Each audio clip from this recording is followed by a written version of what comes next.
बोला, ये गीता की पंक्ति है,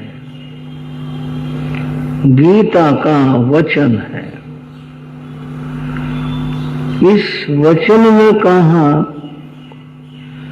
श्रद्धामयोऽयं पुरुषो, यह आत्मा, यह जीव श्रद्धामय है। योगत शुद्ध सएव से, जिसकी अब आप मैं चाहूंगा बहुत एकाग्रता से समझना। योगत शुद्ध सएव से, जिसकी जैसी श्रद्धा होती है वो वही बन जाता है। अब इस बात में तो बहुत कुछ हो गया। जैसी श्रद्धा है, अगर श्रद्धा एक दिखावा और प्रदर्शन है तो कुछ भी प्राप्त नहीं कर पाएंगे। और यदि श्रद्धा जो श्रद्धेय है उसके प्रति पूर्ण रूप से और समर्पण का भाव है, तो बंधु वो हम उसी में ढल जाएंगे, हम वही हो जाएंगे। जहाँ श्रद्धा होगी वही समर्पण होगा। श्रद्धा अगर नहीं है तो समर्पण नहीं हो सकता। समर्पण, और कितना समर्पण, जहां पर ये जो मैं है, अहंकार है, ये सारा गल जाए। ऐसी श्रद्धा, मैं अहंकार जानना रहे। जब तक ये मैं यानी अहंकार रहेगा तो हमारे में, और जो हमारा श्रद्धेय है उसमें दूरी बनी रहेगी। जब हमारा मैं अहंकार गल जाएगा तो हम उसमें ढल जाएंगे, उसी के रूप हो जाएंगे। समर्पण की बात आपको एक बताना चाहता हूं, महात्मा कबीर के शब्दों में। सोचता हूं क्या बात कही। इतना समर्पण व्यक्ति में हो और आ जाए, जो कबीर ने कहा। कबीर ने कहा, कबीरा कुत्ता राम का। भाइयों, अपने आप को क्या बता दिया, बड़ा मुश्किल है। कोई अपने आप को ये मान लेगा हम तो भगत हैं, बड़े भगत हैं, हम तो ऐसे हैं, ये भाव रहते हैं। कबीर ने कहा, मैं तो कुत्ता हूं। और किसका? राम का। कबीरा कुत्ता राम का, मुतिया मेरा नाम, गले राम की जीवड़ी। मेरे गले में एक रस्सी बंधी हुई है और वो रस्सी, उसका नाम राम है। हो गया ना तोड़ बात का। राम की रस्सी बंध जाए, गले राम की जीवड़ी। जित खींचे तित जाऊं, जिधर वो इशारा करता मैं तो उधर ही चलता हूं। मेरा अपना कुछ नहीं है, जिधर उसका संकेत उधर ही चलता हूं। बंधुओं, ऐसा समर्पण और ऐसा भाव हो, अहंकार में मिट जाए और अपने आप को कहां क्या सोच लिया, मैं तो भगवान का, राम का कुत्ता, मेरा क्या अस्तित्व में क्या चीज हूं, किस बात का मेरा अहंकार, मैं कुछ नहीं। बंधु, इस समर्पण की बात को मैं 2 पंक्तियों में और बताना चाहूंगा। एक, पूजा करने वाली महिला, भक्त महिला, वह भगवान को क्या कहती है और क्या उसके भाव है। पूजा और पूजापा प्रभुवर, हे भगवान, पूजा जो मैं करती हूं, पूजापा जो सामग्री है, पूजा करने की जो सामग्री है, पूजा और पूजापा प्रभुवर, इसी पुजारिन को समझो। मैं जो कुछ हूं आपके चरणों में मैं हूं, पूजा भी मैं हूं, पूजापा जो भेंट चढ़ाते हैं वो भी मैं ही, और कुछ अलग से मेरे पास नहीं है। दान दक्षिणा और निछावर, दान दक्षिणा चढ़ाते हैं, दान दक्षिणा और निछावर, इसी भिखारिन को समझो। बस जो कुछ है आपके चरणों में समर्पित हूं। ऐसा समर्पण का भाव जब व्यक्ति में हो तो क्या शब्द कहूं आपको। वैदिक परंपरा के शब्दों में कहूं तो राम क्यों नहीं आएंगे, जैन भाषा में कहूं तो परमात्मा प्रकट क्यों नहीं होगा। जब ऐसा भाव, ऐसी श्रद्धा हो, ऐसा समर्पण हो, जो भी कुछ है वह है, उसी को समर्पित है। हमारा एक शास्त्र है जिसका नाम है आचारांग सूत्र। आचारांग सूत्र में बहुत सारी चर्चाएं, बहुत सारी बातें। आचारांग सूत्र में भगवान ने साधु को संबोधित किया और कहा, जाए श्रद्धाए निखंते। साधु, तो जिस श्रद्धा से घर छोड़कर यहां अध्यात्म जगत में आया है, जिस श्रद्धा से, जाए श्रद्धाए, जिस श्रद्धा से निखंते, तो छोड़ करके यहां आया है, इस जगत में आया है। तमेव अनुपालिज्या, अगर तो कल्याण चाहता है, तेरे भीतर में, तेरे अंतर में वही श्रद्धा बनी रहनी चाहिए।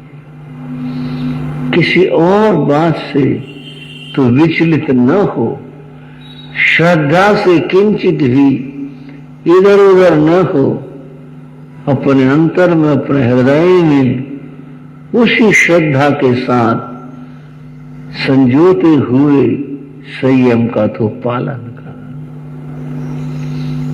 इन सारी चर्चाओं से बंधुओं, हमें क्या एहसास हुआ, हमने क्या समझा और क्या पाया। ये सारी चर्चाओं से ये पता चला कि श्रद्धा के बिना धर्म नहीं होता, श्रद्धा के बिना परमात्मा नहीं मिलती। जैसी श्रद्धा होती है, जीव आत्मा उसी में ढल जाता है और उसी को प्राप्त कर लेता है। जो श्रद्धावान होगा वही समर्पण कर पाएगा, बिना श्रद्धा के समर्पण नहीं होता। और समर्पण भी क्या और कैसे, ये कुछ थोड़ा चढ़ा देना यही नहीं, सब कुछ सर्वस्व अपना स्वयं को ही चढ़ा देना, यानी अपने मैं को, अपने हम को चढ़ा दे। मैं कुछ नहीं हूं, मैंने अपने आप को समर्पित कर दिया, ऐसा कर देना।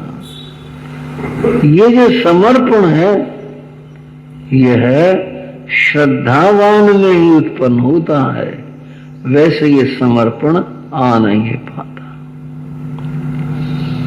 एक ऐसे ही समर्पित श्रावक की बात कर रहे हैं। उनका नाम कार्तिक था। कार्तिक श्रेष्ठी भगवान मुनि सुव्रत के युग में हुए, उस जमाने में हुए। देव गुरु धर्म के प्रति पूरी तरह समर्पित थे। संसार के काम करते थे, लेकिन कैसे करते थे? महात्मा गांधी ने इस बात को समझाया। और कैसे समझाया? उन्होंने समझाया ट्रस्टीशिप की भावना। अब ये ट्रस्टीशिप की भावना क्या होती है? एक संस्था में कोई व्यक्ति सदस्य है, वो उस संस्था के काम करता है, सारे काम करता है, जो भी कुछ है, पर भीतर में यह है, वो काम कर रहा है, पर काम किसका है? श्रावकों, काम किसका? संस्था का काम है, मेरा काम नहीं है, संस्था का काम है। बंधुओं, ये बात जैन भाषा में कैसे कही गई? अहो सम्यक्ति जीवरा, जो सम्यक्ति जीव है वह है। अहो सम्यक्ति जीवरा करे कुटुंब प्रतिपाल। वो सारे काम करता है सम्यक्ति जीव, व्यापार भी करता है, घर भी चलाता है, परिवार का पालन पोषण भी करता है, और भी जो इसके दायित्व है वो सब करता है। अहो सम्यक्ति जीवरा करे कुटुंब प्रतिपाल, अंतर्गत न्यारा रहे। अब आप समझ लेना, बात जिसे कहना तोड़ की, हरियाणा की भाषा में फैसले की बात है। अंतर्गत न्यारा रहे, वह है अंतर मन से, उन सब बातों से, सब कार्यों से अलग रहता है। अब जब कर रहा तो अलग कैसे रहेगा? बड़ा मुश्किल है। उदाहरण दिया, अंतर्गत न्यारा रहे जो ढाई खिलावत बाल। ढाई बच्चे को पालने के लिए जो महिला रखी जाती है, उसको खिलाने के लिए रखी जाती है, उसको धाय कहते हैं। आजकल तो मेड जो जैसे शब्द हैं वो रखी जाती है। वो बच्चे को खिलाती है, बड़े ध्यान से रखती है, बच्चा रोने पड़े ख्याल रखती है, बच्चे के खाने का पीने का सब ध्यान रखती है। पर कब तक? जब तक उसका समय नहीं हो गया। कल्पना करो 4 बजे का समय है, 4 बजे, अच्छा देवी जी, और इस बच्चे के लिए तो इतने घंटे दुखी हो रही थी, इतने घंटे से तो लगी हुई थी कुछ। बेबी जी, बच्चा संभाला, मैं चली, और वो चली, उसने पीठ करी, अब उसका कोई कुछ नहीं लगता। अब वो बच्चा रोए, बच्चा हंसे, बच्चा सोए, बच्चा खेले, कुछ हो, उसने तो पीठ मोड़ी और हो गई। जो धाय खिलावत बाल, जैसे धाय केवल अपना काम और ड्यूटी पर आती है, कर्तव्य पूरा करने के लिए आती है, उसमें भाव क्या? ये मेरा नहीं है, तो मैं तो काम करने आती हूं। बंधुओं, व्यक्ति भी अगर इस बात को थोड़ा सोचे, हमारी ड्यूटियां पूरी कर रहे हैं, तो मोह के बंधन से जीव ऊपर उठेगा। जब ये समझेगा और मानेगा अपना फर्ज है भाई, पूरा कर रहे हैं, करना चाहिए, जो भी फर्ज है उसको निभाना चाहिए, लेकिन एक निभाना फर्ज समझ कर है, और एक मोह माया और ममता में फंस करके फिर करना है। बंधुओं, ऐसा मोह माया में फंस कर जो करना है वह है मोह माया में फंसा जीव संसार में फंसता है। और जो अपने आप को अलग मानकर चलता उसकी बात और होती है। जिस कार्तिक की बात थी वह सब काम अपने करता था, परंतु मन से अंतर से अलग रहकर जिन देवों के प्रति धर्म के प्रति समर्पित था वह अंतर्गत न्यारा रहे, अंदर से भीतर से न्यारा रहा। उसके जीवन में एक परीक्षा की घड़ी आ गई। ये परीक्षा बड़ी विचित्र चीज है। बंधुओं, चतुर्भी परीक्षते, परीक्षाएं अनेक तरह से होती हैं। मनुष्य की परीक्षा भी होती है, अनेक तरह से होती है। और जो परीक्षा में पास हो गया वो पास है। उसके जीवन में भी परीक्षा की घड़ी आई। और परीक्षा की घड़ी क्या आई? हमारे श्री रमेश मुनि जी हैं, वो बहुत हास्य प्रधान है। वो का अगर झगड़ा होता होता कहीं का और यहाँ करके बढ़ने के आगे पड़ गया मामला कहीं का, यूं ही हुआ। उसका वो मतलब नहीं था कार्तिक का, और उसके दरवाजे वो झगड़ा आ पड़ा। हुआ यह है, हस्तिनापुर में वो रहा करता, राजधानी थी। हस्तिनापुर के बाहर एक तापस आ गया साधु, और उसने वहां अपने को जमाना चाहा। उसने सोचा नगर के लोग मेरे तप से प्रभावित हों, ज्यादा से ज्यादा लोग मेरे भक्त बने, ऐसा हो। उसने